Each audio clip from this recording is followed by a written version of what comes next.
Welcome, Joan, to the Creating Inner Harmony program. Joan, it's an absolute delight to have you here. I know you're passionate about helping people who struggle with emotional and binge eating, and I know you're helping clients using emotional freedom techniques, neuro-linguistic programming, and other holistic methods. And I definitely want to learn more about how you're applying those methods. And in addition, I know you've written a brilliant guide you're offering to viewers and podcast listeners for the asking. And we're going to talk about that wonderful guide shortly. Before we dive into the mechanics or how you're helping clients, I'd like to explore why this work is so important to you. What led to you changing the work you were doing as a registered social worker to your work now as a professional life coach, specializing in what you so beautifully describe as food freedom and body confidence?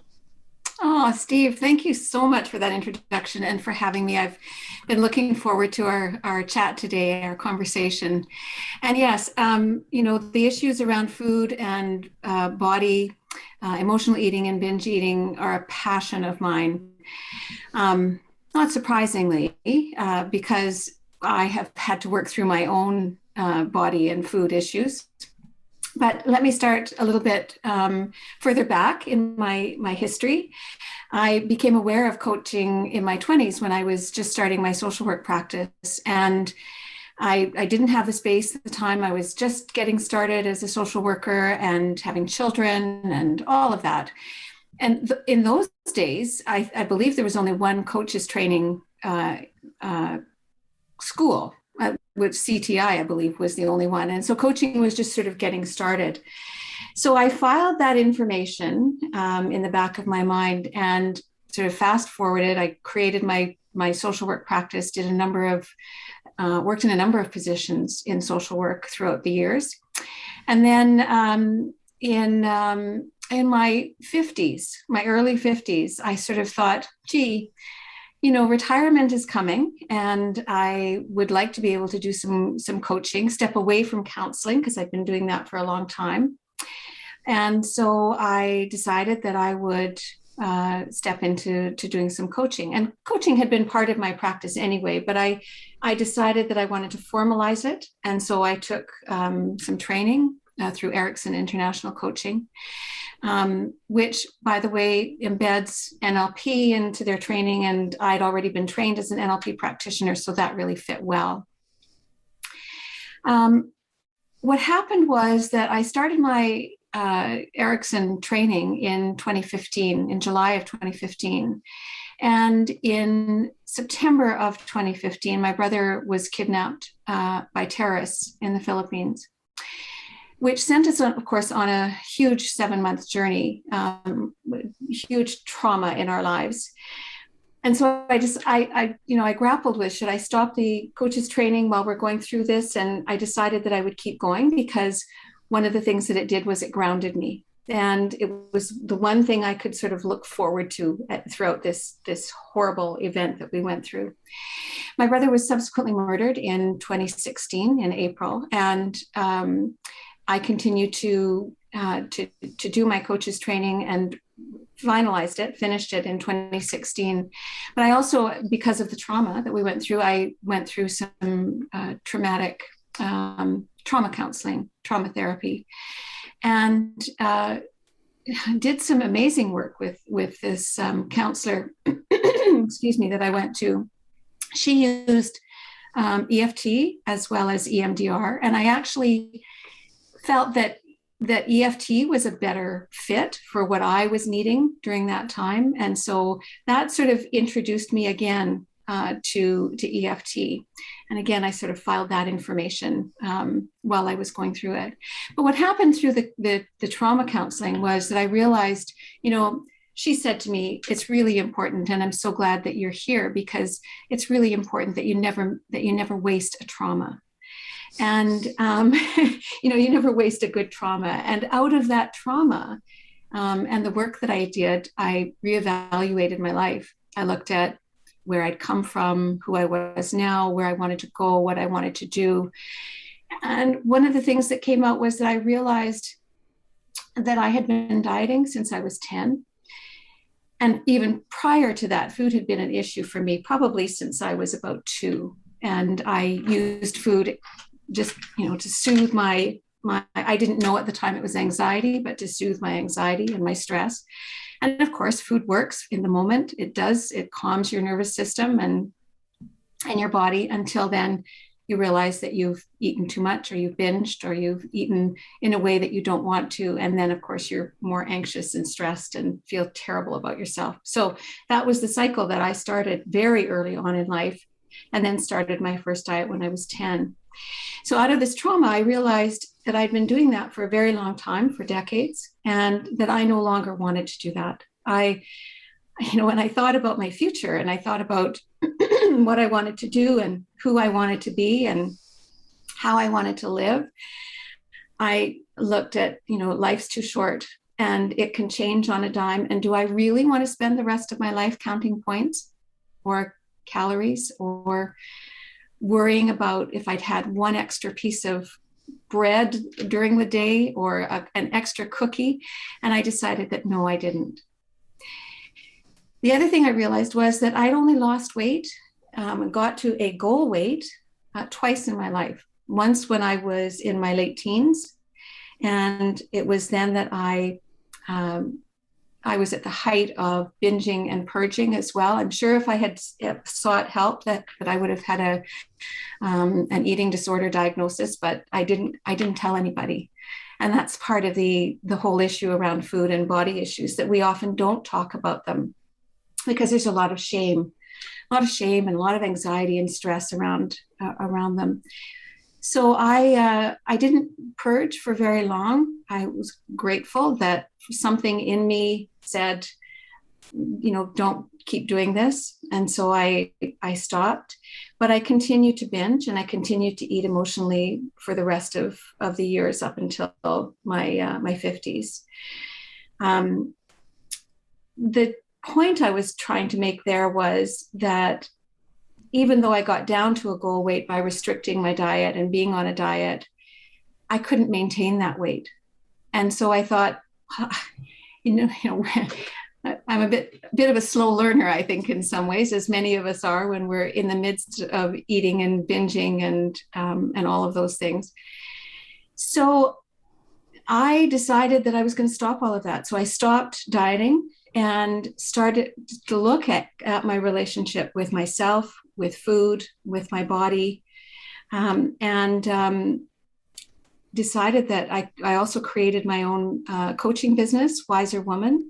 Wiser is an acronym for wisdom, intuition, self-compassion, energy, and resilience. And those were all of the resources that I needed to get through my brother's kidnapping and afterwards. And so it's sort of out of that trauma as well came the acronym Wiser Woman. And so my mission really is to help women who are exhausted from going around and around that diet roller coaster, only to end up gaining and losing the same weight, which is what I did, over and over again. So my goal is to help them create a peaceful relationship with food and their bodies. Now, I don't talk about weight that much. I don't help women lose or gain weight. Instead, what I do is I help them heal what's underneath the drive to eat, the drive to turn to food as a way to soothe and manage their emotions, etc. And I was grateful to have come across EFT, as I said, during my trauma counseling, and decided that I would train as an EFT practitioner, which is what I did. And so I use EFT often in combination. Well, let me start. I use EFT almost always in my coaching practice with clients for almost everything. I often combine it with NLP, and I also teach choice theory, reality therapy choice theory, which is a very cognitive model and talks about you have thinking and actions where those are the areas that you have control in. Your feelings and your physiology are your signals. And so I work through that process with my clients and then use EFT when we start to recognize what are the feelings that you're feeling, what's happening in your body, what are your thoughts, what are your beliefs, and what are you doing in order to get you to where you want to be. And so we tap on all of those things. I also listened to your session on Ho'oponopono, and I use that as well occasionally, which is very powerful, and combine that with EFT. So I use it in a variety of different ways, but always at the base of it is working with women, because I work primarily with women, to help them get underneath what it is that's driving them to turn to food and harming their bodies in some way. Diets. A while back, I walked into our local Barnes & Noble bookstore, which is a major chain in the United States, and I started counting the books on the shelves. Yes. About dieting, nutrition, etc. And I stopped when I hit 500 books. Yes. 500 books on the shelf, every one of those having a different angle, a different perspective, a different way, many in diametric opposition to one another. Mm-hmm. Eat protein, don't eat protein, etc., etc. So what I'm hearing is, well, let me ask this. When you're doing your work with clients, does diet ever become an aspect of your counseling work when you're working with clients, or is that something that you simply stay away from?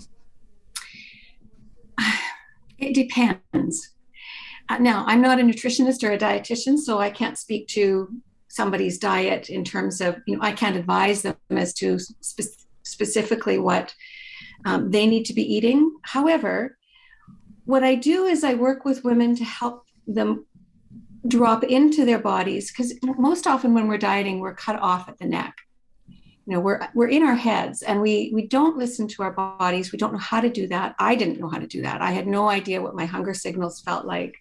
I knew when I was overly stuffed because I'd eaten a whole lot, but I didn't know the nuances. I didn't know that when I'm hungry, it's more than just a rumbling in my tummy. I have other signals that let me know. And so I help women, what I call come home to their bodies, by being able to drop in, recognize their hunger signals and their fullness or satisfaction signals, satiety signals. And I also, when we restrict our food, we don't often recognize those kinds of issues, or the issues that can come up as a result of doing that. So we talk about, are you eating enough? Are you getting enough nutrients? And of course, we always need a balance of protein, carbs, and fats. And so how are you doing that? And if I feel that it's really important for the person to be focusing at that point on their food intake or what they're eating, then I will refer to a dietitian or a nutritionist. Because I don't have that expertise. But what I do have is the expertise to help women connect with their body and their body wisdom. Our bodies are amazing, and our bodies will tell us, when we're hungry, when we're full, when we're satisfied. But we tend, when we're dieting, we tend to miss those signals. And they're no different than the signals we get when we're tired. When you're tired and you need to go to sleep, when you need to use the washroom, when you're thirsty, but we don't often know about hunger. And hunger then also is a metaphor for what else are you hungry for in your life. So I also help with cravings, do a lot of work with EFT around cravings, and then look at, what are you craving other than this particular food? What else are you craving in your life? Because it's really all about figuring out, if you took weight and food and body issues off the table, what would your life look like? What would you be filling your life with that would be even more satisfying? And so part of the work I do is helping women open up the space so that they can do the things that they've been wanting to do, but weight perhaps stops them, or their size stops them, or the fears that they have around showing themselves. I didn't wear a bathing suit for decades. I wouldn't be seen in a bathing suit for decades. And so, of course, I missed out on my kids' swim activities and going to the beach. And so it was only when I started to unpack my own weight story and food story and body story that I had the courage then to go to a pool and put on a bathing suit. And it really wasn't that bad. but I didn't have the courage to do it before. Right? What, in your experience, what does it take to change those patterns of stress eating, of emotional eating, of binge eating?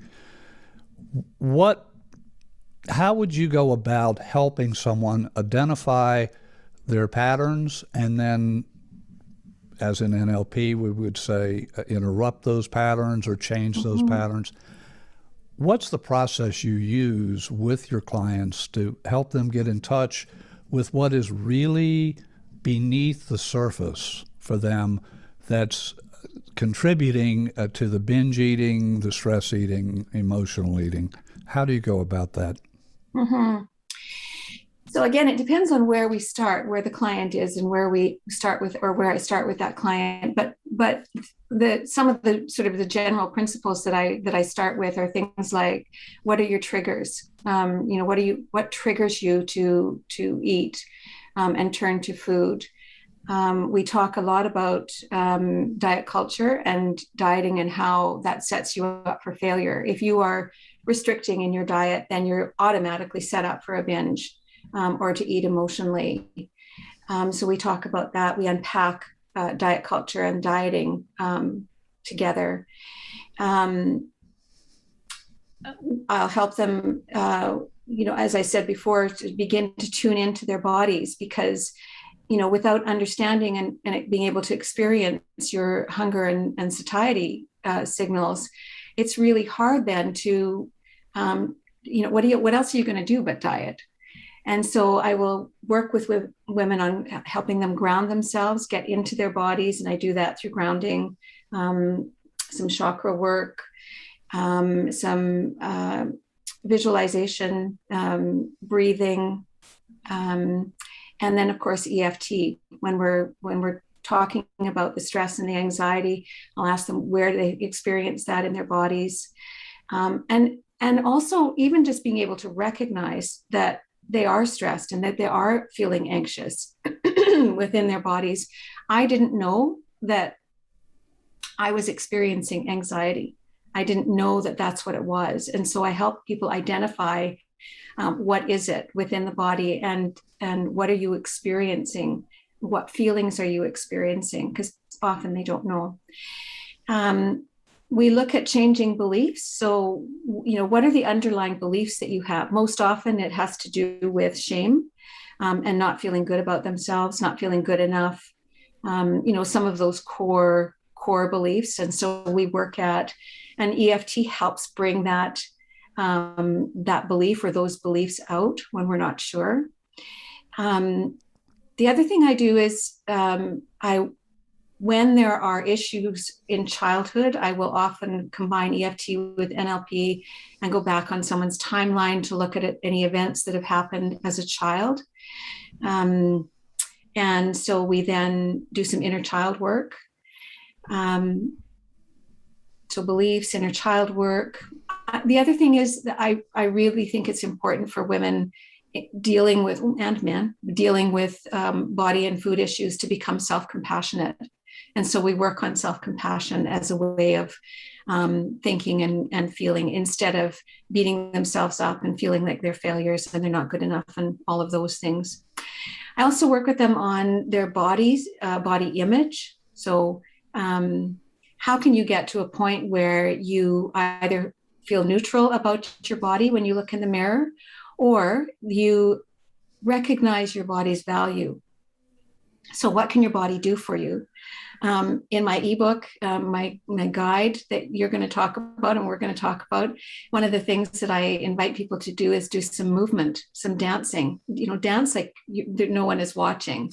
And I know that sounds a little corny, but honestly, that was one of the things that helped me, was just to be able to begin to move my body in a way that felt good instead of going to the gym and sweating. I still go to the gym and I still sweat, but I do it in a way now that's in support of my body rather than hating my body and just wanting to burn calories. And then, as I said, looking at cravings, because cravings come up and we feel terrible about ourselves. So even if we're going through this whole process of unraveling our stories around food and our body, cravings come up for things that we don't always want to be eating and we feel we can't stop. And so EFT is great for using with cravings. So did that answer your question? It does. It does. And we've used several acronyms. EFT, of course, is short for Emotional Freedom Techniques, NLP for Neuro-Linguistic Programming. All of these are holistic approaches that, in my experience, just work like magic.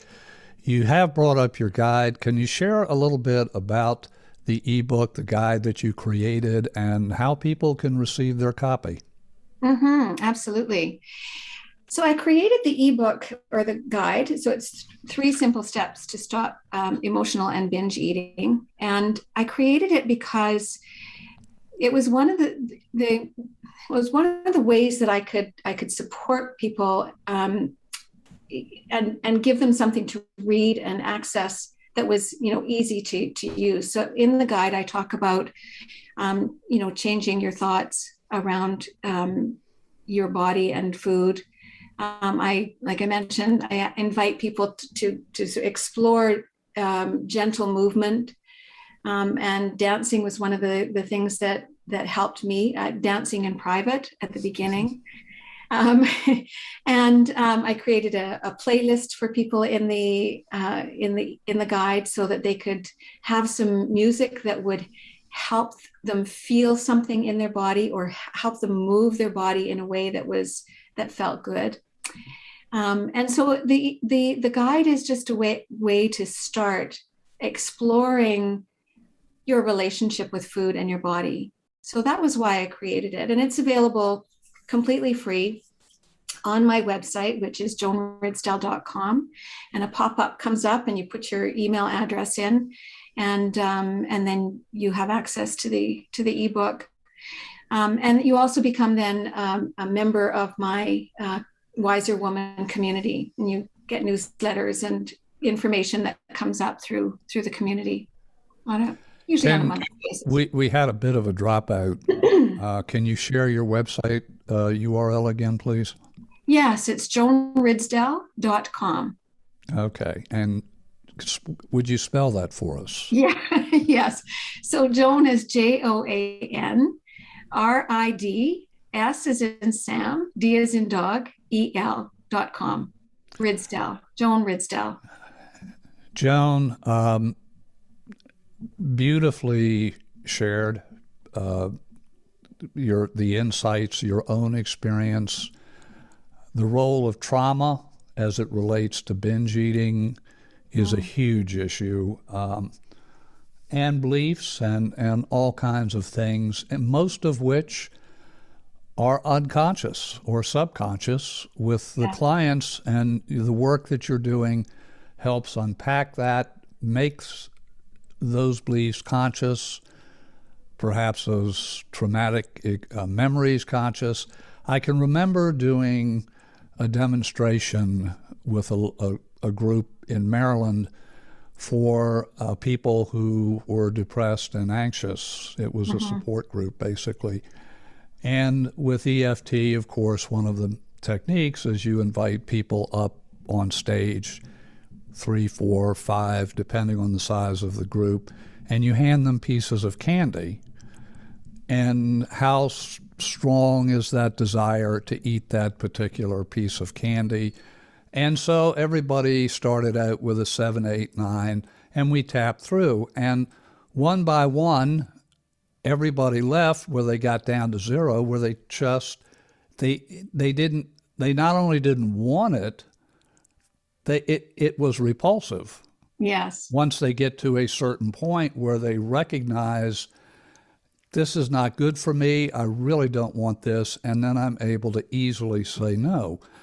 However, there was one person left on stage, and we got her down from an 8 or 9 down to a 3, and a couple of rounds through, and it just didn't move. And I don't know if you've ever been in the position where you're in front of 50 or 100 people, and you're thinking, okay, well, 4 out of 5 ain't bad, right? We've gotten success for most of the folks, but it just wasn't moving. And so, as so often happens, the question came to me, ask her, is there someone who you used to eat candy with on a regular basis? Lovely. And she was quiet, and she said, well, yeah, my dad. And he just died 3 months ago. Oh. And of course, that opened the heart, the mind. And then she just took the candy and she handed it right back to me. She said, I don't need this anymore. Yeah, beautiful. So you're doing that exact work and more, getting underneath of what is really, really at the root of the emotional eating, the binge eating. And I have had a chance to read your ebook, your guide. It's a marvelous, marvelous piece of work. And I encourage everyone to get their copies. As you say, there's no obligation. It's free, and it is a valuable resource for anyone who is interested in changing their stress eating patterns or emotional eating patterns and really getting into a healthy, happy frame of mind. So can you share one more time how listeners and viewers, those watching YouTube and those hearing us in the podcast, how can they get that guide? Absolutely. So just go to www.joanridsdel, all one word, .com, joanridsdel.com, and a pop-up will appear on my website. Just put your email and email address and your name, and you'll be able to have it. And good. Yeah. What's the best way for people to get in touch with you if they would like to learn more or explore the possibility of working with you? What's the best way to contact you? So there are a couple of ways. My website as well. So if you go to, again, joanridsdel.com and go to Get in Touch on the top of my website, then you'll be able to book a free discovery call. So I'll be able to connect with you, or you can email me at coach@joanridsdel.com. And those are probably the two best ways. I'm also on Facebook as well, joan.ridsdel, and you'll be able to reach me there as well if you want to. Joan, excellent. Is there anything that we've missed that we haven't shared or talked about that you would like to share before we close? I think the only parting words I have, Steve, are for me to tell people that the change and the transformation that I've gone through with food and my body, and that I work through with women during my coaching process with them, is it's not easy work. Particularly if you've been dieting and restricting food and turning to food for emotional support for years or decades. But it is so worthwhile. It is, and I say, food freedom and body confidence, and that's absolutely what it is. And so I would encourage you to, if you're at the point where you really want to make some changes, you're exhausted going around that diet roller coaster and the diet cycle and the binge cycle and the emotional eating cycle, just, take some time, have a call with me. It's completely free, no obligations. I love talking about all of this, and would love to chat with you. So don't wait. Life's too short. It can change on a dime. Isn't that the truth? And your Yes. own family situation illustrates that point very, very cleanly and Yes. clearly. Joan, thank you so much for sharing so much valuable information, insights, the resource, and I do encourage people who are watching or listening to take advantage of Joan's offer. It's a marvelous, marvelous resource. I've read it, I've looked at it, and it just is spot on in what it needs to share, and it shares it in a succinct yet complete way. So, Joan, thank you for joining us, and blessings to you and to those of you watching the video or listening to the audio podcast. Thank you for joining us. Blessings to you and your loved ones. Namaste.